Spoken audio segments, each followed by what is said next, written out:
so if you follow me, we'll look inside these doors and see what's in there. We've got to be careful of the wasp's nest.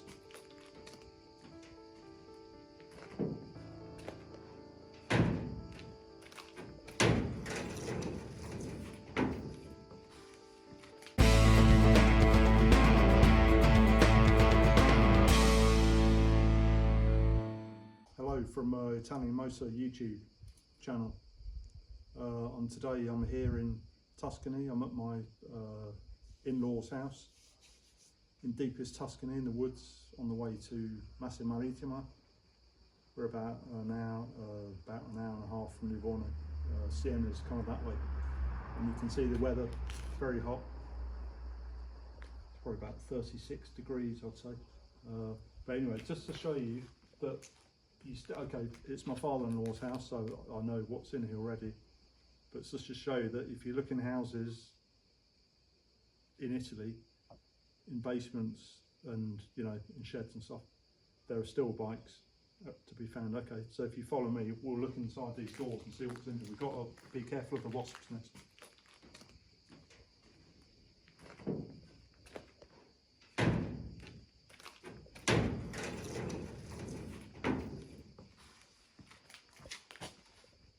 Right, you come in and you can see this is my father-in-law's collection of bikes. My father-in-law has always ridden motorbikes from when he was young. I've got some really great photos of him. I mean, he's 80 now, 83.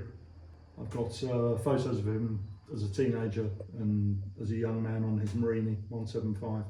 So he's always had motorbikes, and when I first met Sarah, my wife, first met her while I was living in Italy over 30 years ago, I was on my Motor Guzzi, and we came here one day to meet her parents for the first time. And Sarah's dad was impressed because I was on the Motor Guzzi.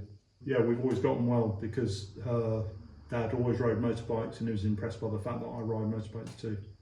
Anyway, he's always had bikes. There was a time quite a few years ago, I think when we were living here still, where he had an old, I think it was a Kawasaki, well it wasn't old, it was a modern Kawasaki, I think it was a Kawasaki 650, what was it, Sarah? Kawasaki? Can't remember.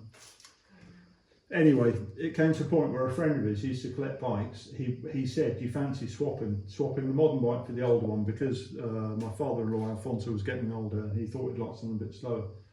So he made the swap. So he swapped to Kawasaki, which probably now would be worth like nothing, or virtually nothing, for most of these bikes here, which are now worth, they're not Ducati 900 SSs, but they're still a nice example of generally unrestored Italian motorcycles. They're kept here in this basement. You can see this lovely cool basement, which is below the house where my in-laws live in Tuscany, and this is his collection.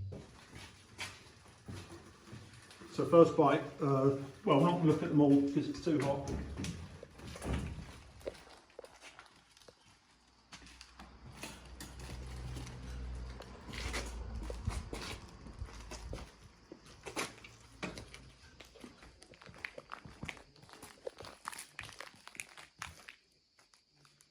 So this is a 1973 Gilera Trial, 5V it's called. And it's called 5V because it's got 5 gears. It's not one with, like in Britain you get the one with pedals, you get the mopeds with pedals. This is completely unrestored, never been restored, never touched. And when I used to live here in Italy, over 20 years ago, and we used to live in this village, my wife Sarah, she bought this, I found it for her, she bought it. I think she paid about £400, £500. And she used it. We used to go up into the mountains and we used to go trial riding up in the mountains. So you can see it's typical Gilera, 2-stroke, 50cc. I mean, I think they're beautiful. I love this bronze colour, just think it's really nice. But you can see here it's completely unrestored, never touched. Some people would say restore it, but I say what's the point? So you've got the brake there, nice little knurled footrests, kickstart here. Now what we do is every year we try and come over and kick it over, but to be honest, I barely have time to sort out the carburetor and stuff, but we do kick them over and just make sure they don't get seized. At the moment they're just here, they're not really used. It's got a nice original Lafron Corning silencer, the original thing. Nice big knobbly tyre on the back, and if we just go around the bike we can see You can see it's completely unrestored. There's the fuel tap. Fuel comes down here. I think this is a kind of, I think it's a little box where you keep your spare spark plug.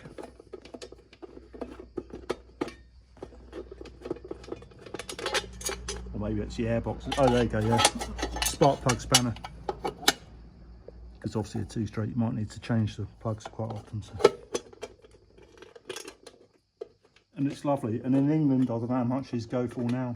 Probably, I don't know, £3,000. I think I've seen them advertised £2,500, £3,000, £4,000. This is completely original, and with you know, cleaning out the carb, it will work perfectly. I couldn't tell you how many miles it's done because there's no speedo, but it's just a nice, untouched, original example. Very nice little bike. So this bike, apart from being very dusty, and the tyres are flat, this is an MV Augusta.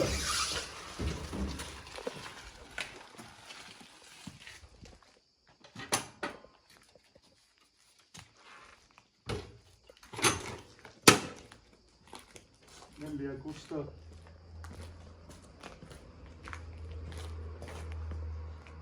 So this is basically an it's a military bike. I did an article on this bike and I've got the information which I'll try and put up somewhere. It's an ex-military MV Augusta, probably about 1956, 57. And it's 300cc as far as we know. And was probably used, you know, in the military or on airfields and so on. So basically it's a single cylinder, 400cc, sorry, 300cc.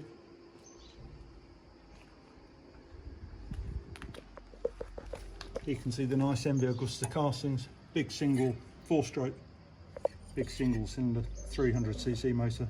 That's your oil filler. Dell'Orto carburetor. Couldn't tell you what type, I haven't got my glasses on. It's an MB24, so 24mm carburetor, so you know, quite a big carb for the time. And again, you can see it's in original condition. I can see that the fuel tank's been painted at some point. But it's a nice bike, and I've done an article on this and it goes very well. And I think the sprocket on the back, this sprocket is actually, I think it's larger than normal. So, you know, it goes very well, and I've ridden off-road as well, you know, on gentle off-road things, and it goes well. Nice silencer, painted black as the military used to do often. It's got MAV written there. But again, all in really good condition. And it's got the typical military 2 seats, 2 sprung seats. Got a nice MV Augusta cap on top. Nice damper knob, and then even on the, see on the handlebars, and there it's got MEV written there. I don't know how many miles it's done. What's it say on there? 8,000 kilometres possibly. With the really nice Aprilia key with the 2 greyhounds on it. Aprilia. So yeah, just nice and original. And it's a good bike to ride as well. So, you know, again, at some point in the future, or when we have more time, we'll get this running again and ride it. And if you come around this side, there's quite an unusual, if I remember rightly, the points are in here. I think the points are in here. But it's got a good side stand, a bit like my Guzzi California. Good, strong, long side stand, so that when you just, you know, if you jump off it quickly, it's not going to fall over. It's a good long stand. Brake there, kickstart there. Let's just kick it over. It's not just going to obviously start, but just to stop it from seizing.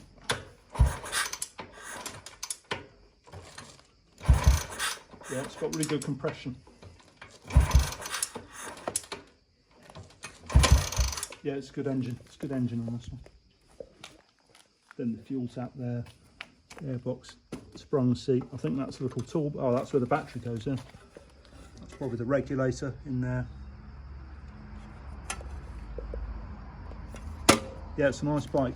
And this is the when you have a really original bike in Italy. This is, if you get one of these, it also kind of ups its value because it means that it's completely correct. It says here 250, but I actually believe it's a 300. Big rear brake. A nice bike. Right, so this is a Multimarine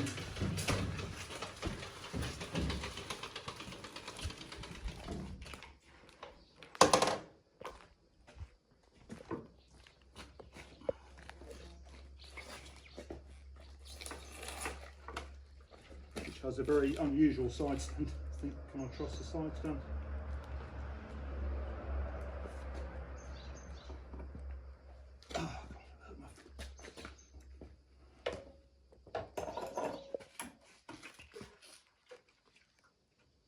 So this is a Motomarini Sette Bello 250. Now if you know your Marinis, you'll know, well, for a start it's a single cylinder, it's not like the famous 350 or 500 Marinis that most people know about. And this was the touring version of the Sette Bello 175, which was a kind of cami 175cc, you know, kind of calf racer, but which sold well. And Agostini, the famous racer, he started his career on a Marini Sette Bello 175. But this is a 250. This was a kind of touristic version of the 175, and I think probably it didn't sell that well. But again, this is completely original condition, not being messed with. We used to have this running. I did an article on it again many years ago, and it's a nice bike to ride. Nice thumper, nice single cylinder. So you can see all the paint's original. We've got the nice original Sette Bello 250 kind of transfer. Then again with the Marini, what I really like about Marinis of this era and the 50s is that they always have these really nice, everywhere you get the Marini name. They were proud of their kind of stamping, and also on the points cover. So that's the points cover there. Silentium silencer, good condition. And I remember that my father-in-law Alfonso and we rebuilt this engine because there was a problem with it. I can't remember what it was, but basically we rebuilt it completely. So this is a good bike. I think I'm going to take it off the side stand and put it on the centre stand.